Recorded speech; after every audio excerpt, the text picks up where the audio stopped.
I call Ian McKelvey. Thank you, Mr Speaker. I'll take a brief call on this Gambling Amendment Act, or Bill number 3. Mr Speaker, great thing about this country is that much of what's good and bad can be sheeted directly back to this very place we're standing in this afternoon. And I guess whilst I have some sympathy for the arguments of New Zealand First, I do think that the tidying up of this Class 4 gambling is certainly overdue.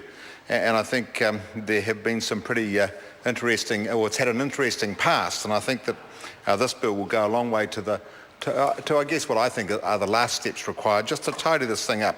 I think many of the trusts and those associated with the distribution of funds in this industry or business are doing really well with it now.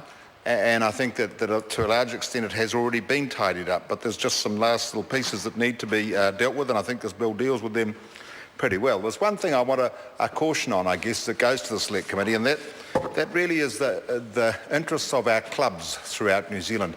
Many parts of New Zealand, and my electorate certainly in the north, is heavily affected by I guess the way those clubs look after their communities and the way those clubs are situated in the communities. And we have, I guess, a historical licensing issue in the north of my electorate, which has led to a predominance of clubs in that area.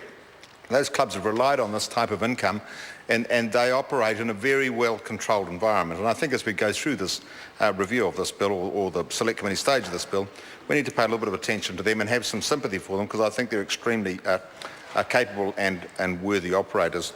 And finally, Mr Speaker, I just want to say I think that, as I said earlier, many of the trusts and charitable organisations responsible for the distribution of funds in this area are doing a very good job, and I think we've got a much better direction for those institutions now, and some of the organisations that receive those funds certainly need them. So, Mr Speaker, I've got no problem commending this to the Select Committee stage. Thank you, Mr Speaker.